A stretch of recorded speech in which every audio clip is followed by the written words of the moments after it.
현장. 이웃 종교는 지금. 한 주간 종교계의 뜻깊은 현장들을 만나보는 시간이죠. 오늘 만나볼 현장은 원불교와 성공회가 함께한 현장인데요. 지난주 토요일 성공회대학교 야외 공연장에서 원불교 교무님들과 성공회 신부님들이 함께 반려동물들을 위한 축복 기도회를 열었습니다. 이에 대한 자세한 이야기 원불교 시민사회 네트워크 강현욱 교무님과 말씀 나눠보겠습니다. 교무님 안녕하세요. 네, 안녕하세요. 네, 반갑습니다. 자, 지난주 토요일 성공회대학교에서 원불교와 성공회가 함께 반려동물 축복 기도회를 열었는데요. 이게 어떻게 마련된 자리였습니까? 예, 그동안은 성공회에서 반려동물 축복 기도회를 진행해 오셨는데요. 이번에 특별히 원불교에 함께 해주냐고 제안해 주셔서 뜻깊은 자리에 감사히 함께하게 됐습니다. 예, 원불교와 성공회가 함께 기도회를 열었다라고 하는 것 참 의미가 있다는 생각이 듭니다. 종교는 달라도 동물에 대한 입장은 통한다고 봐야 할까요? 종교의 우를 넘어서 생명의 존귀함에 대한 입장은 다르지 않다고 봐야죠. 특히 반려동물은 인간을 위해 기르는 가축을 넘어서서 이제 함께하는 가족으로서 여기고 있기 때문에 그 의미는 더욱 다르지 않다고 봐야 됩니다. 네. 중요한 것은 생명을 바라보는 관점이 서로 다르지 않다면 모든 종교가 함께할 수 있다는 가능성을 보여준 것입니다. 예, 기도회는 어떻게 진행이 됐습니까? 예, 일단 11시에 모여서요. 모인 사람들과 반려동물들이 산책을 하면서 친교의 시간을 가졌고요. 식사 후에 기도식이 진행됐습니다. 먼저 성공회 기도식이 먼저 진행됐고요. 다음은 원불교 기도식이 진행되는데 두 종교 모두 당일 참석한 반려동물뿐만 아니라 함께하지 못한 동물들도 함께 축복하였고요. 열반에 든 동물들의 해탈 천도도 기원하였습니다. 예. 기도식이 끝난 후에는 참석한 동물들 하나하나에게 기도를 해주었고 그리고 성공회 준비한 축하 공연으로 기도식은 마무리되었습니다. 다들 반려동물을 데리고 나왔나요? 예, 반려동물들 다들 데리고 나왔죠. 우리 교무님도 혹시 반려동물 키우십니까? 예, 저도 반려동물 2마리, 우리 강아지 2마리 키우고 있습니다. 아, 언제부터 키우셨어요? 제가 올해부터 현재 키우고 있습니다. 예, 올해부터. 예. 그렇군요. 아, 동물을 이제 키운 지 그렇게 오래되진 않으셨는데 동물과 함께 하시면서 좀 이런 게 좋다 하는 게 있을까요? 일단 사람은 이렇게 느낄 수 없는 또 다른 유대감을 느낄 수 있는 것 같아요.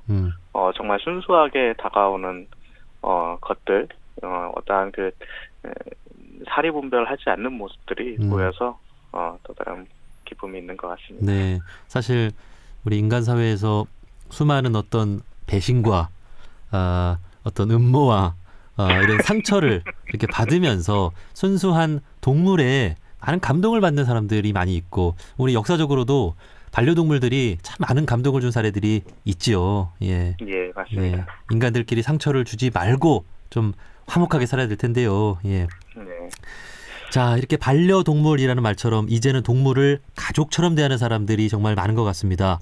그럼에도 동물 학대라든지 동물 유기와 같은 일들도 많이 있지 않습니까? 앞으로 개선해야 할 부분도 많이 있을 것 같아요.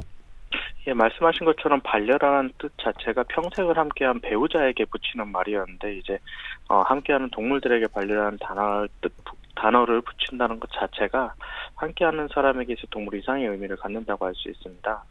특히 1인 가구가 늘어나면서 요즘 반려동물을 키우는 인구가 더욱 늘어나고 있는데요. 개와 고양이 같은 경우에는 800만 마리가 정도가 된다고 그러고요. 반려동물을 키우는 사람은 1만 5천 명 정도가 된다고 합니다. 어떻게 보면 우리나라 인구 3명 중에 1명은 반려동물의 가족이라고 할 수 있는데요. 예.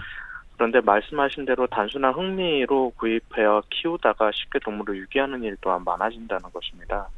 그런데 그렇게 유기되었다가 동물보호소로 들어가 안락사되는 동물이 수만 마리가 된다고 그래요, 한 해. 예. 현재 펫숍 등에서 판매되는 동물들은 번식장에서 태어난다고 하는데요.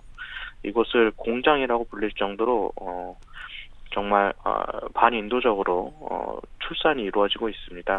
그렇기 때문에 반려동물을 구입하기보다는 입양을 하는 것이 좋을 것 같고요. 애초에 반려동물을 키우기 전에 정말 신중하게 내 가족을 한 명 맞이한다는 마음으로 반려동물을 키워야 될 것 같습니다. 네, 그러니까 단순한 재미나 어떤 흥미로 키워서는 안 되고 책임감을 가지고 키워야 하고 또 구입보다는 입양을 해라. 예, 이런 네. 조언도 해주셨습니다. 정말 우리 반려동물들도 가족처럼 이렇게 함께 살다가 유기됐을 때 얼마나 힘든 시간을 겪을까 생각을 해보면 참 안타깝습니다. 예. 네. 그런 동물들을 뭐 이렇게 유기견 보호소나 이런 데서 키워줄 수가 없으니까 안락사를 할 수밖에 없는 그런 상황인 거죠. 예. 네, 맞습니다. 자, 사람도 사람 같은 경우에도 이렇게 사람을 떠나보냈을 때 얼마나 큰 상처를 입고 치유하는 데까지 오래 걸리잖아요. 예.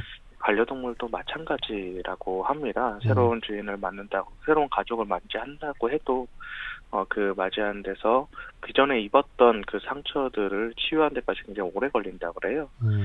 그렇기 때문에 이 유기하는 일들은 더욱 없어야 되겠죠. 네. 자, 그리고 우리 강현욱 교무님께서는 원불교 시민사회 네트워크에서 활동을 하고 계시는데요. 뭐 이웃 종교인들과 또 시민사회 단체들과 함께 우리 사회를 위한 다양한 활동들 하고 계시죠. 최근 뭐 관심 갖고 활동하는 분야가 있을까요? 원불교 시민사회 네트워크는 환경, 인권, 평화 등 여러 분야의 시민들과 함께하고 있습니다. 특히 이번 주 일요일은 세월호 참사 이후 국민들 가슴에 또 다른 큰 상처가 된 이태원 참사가 일어난 지 1년이 되는 날입니다. 예. 현재 많은 시민들이 이번 주 일요일 추모대회를 준비하고 있는데요.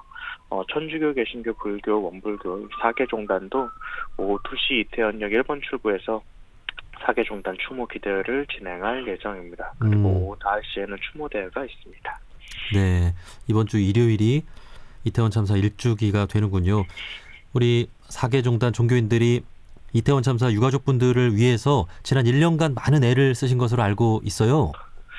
원불교는 인원이 많지 않아 많이 함께하지 못해서 죄송한 마음이 크고요. 다른 종단에서 많이 애써주셨습니다. 그런데 저희 애쓴 것이 뭐 그리 클까요? 지난 1년 동안 터나간 이들을 제대로 보내지도 못한 채 1년간 참사의 진실과 책임자 처벌을 위해서 길리에 계신 유가족들이 더욱더 고생했죠. 지금 이태원 참사 진상 규명이나 또 책임자 처벌 어느 정도 이루어졌는지가 궁금한데 좀 어떻습니까? 사실 제대로 이루어진 것이 하나도 없습니다. 경찰 특수본 조사는 꼬리 자르기로 마무리됐고요. 국정조사나 출석기관의 위증 자료와 자료 제출 거부로 반쪽짜리가 그때 되었었습니다. 당일 이태원 참사에 수많은 의문들이 있었지만 단 하나 규명된 것이 없었죠. 경찰은 군중 유체화 현상이 원인이라고 발표했지만 당일 대규모 인파를 예상을 하면서도 경찰이나 용산구, 서울시에서 인파관리 대책을 왜 세우지 않았는지, 경찰은 마약 수사를 위한 사법경찰은 배치했으면서 인파관리를 위한 경찰은 왜 하나도 배치하지 않았는지, 수차례 위험신고 전화가 왔음에도 왜 지지를 하지 않았는지, 그리고 시민을 안치한 체육관에 가족들의 확인의 요청을 왜 묵살했는지, 시민들의 연고지 없는 곳으로 왜 분산 배치했을까? 유가족들의 요청에 있음에도 왜 가족들은 서로 만나게 하지 못했을까? 이렇게 수많은 질문들에 대해서 우리는 제대로 된 답을 알지 못합니다. 네. 그리고 또한 159명이라는 시민이 길 위에서 목숨을 잃었는데 이 행자부 최고 이에 대한 행자부 최고 지휘자였던 이상민 장관이라든지 당일 치안 경비 총책임자였던 경찰청장이라든지 오세훈 서울시장 등 소환 조사 한 번 없이 수사 대상에서 빠져나갔고요. 그리고 직접적 재난 책임자였던 어떤 박희영 용산구청장 같은 경우에는 보석으로 풀려 직무에 복귀했어요. 그런데 과연 진상규명이나 책임자 처벌이 이루어졌다고 볼 수 있을까요? 그렇지 않다고 봅니다. 제대로 이루어진 것은 하나도 없습니다. 하나도 없다. 예. 뭐 법적인 책임을 떠나서 도의적인 책임이라도 지고 진정 어린 사과를 하는 우리 공직자분들이 있었으면 좋겠는데 그마저도 지금 안 되는 상황이죠. 네, 그렇습니다. 지금 유가족분들이 가장 바라는 것이 있다면 그럼 무엇일까요? 한 유가족은 말합니다. 특별법이 제정된다고 해서 내 아이가 살아 돌아오지 않는다는 것을 알고 있다. 그러나 더 이상 우리와 같은 아픔을 그 누구도 겪게 하지 않기 위해서 특별법은 꼭 제정되어야 된다라고 얘기합니다.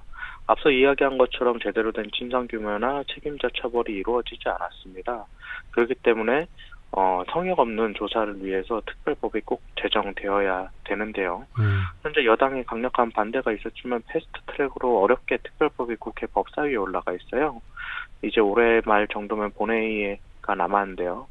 만약 이것도 대통령이 거부한다면 또다시 난항을 겪게 됩니다. 현재 유가족들이 원하는 것은 대통령과 여당의 협조로 성역 없는 조사를 위한 특별법이 온전하게 제정되는 것을 정말 강력히 원하고 있습니다. 네, 유가족분들이 최소한의 어떤 위로를 받기 위해서라도 이 특별법이 제정이 돼서 진상규명이 되고 책임자 처벌이 되고 그래야 이제 온전히 우리 자녀들을 떠나보낼 수 있고 이분들도 또 삶을 살아갈 수 있지 않을까 하는 생각이 드네요. 자, 앞으로 이분들의 마음을 또 위로하기 위해 우리 종교인분들이 늘 곁에서 함께할 것 같습니다. 마지막으로 이태원 참사 1주기를 앞두고 청취자분들께 해주고 싶은 말씀 있으실까요? 현재 유가족들은 시간이 지남에 따라서 점점 고립감을 많이 느끼고 있습니다. 혼자라고 느끼는 건데요. 원불교의 신앙은 없어서는 살 수 없는 관계를 이 세상에 밝히는 것입니다. 서로가 연결되어 있다라는 것을 느끼는 거죠. 그렇기 때문에 이 분들이 혼자가 아니라는 거, 우리는 서로 연결되어 있다라는 것을 느끼게 하는 것이 원불교 신앙의 길이라고 생각을 합니다. 부디 이번 주 일요일 날 2시에 있는 차정당 기도식을 시작으로 5시에 있는 추모대회에 함께 하셔서 출제가 교도님들을 비롯해서 많은 국민들이 이 대회에 함께 했으면 좋겠습니다. 유가족들이 당신이 혼자가 아님을 국민들이 함께하고 있음을 알려주시길 바랍니다. 네, 동시대를 살아가는 이웃으로서 가장 큰 아픔을 겪고 있는 이태원 참사 유가족들을 위해서 함께 기도하는 그런 이번 주 일요일이 됐으면 좋겠습니다. 여기까지 말씀 듣겠습니다. 원불교 시민사회 네트워크 강현욱 교무님이었습니다. 교무님, 오늘 말씀 고맙습니다. 네, 감사합니다.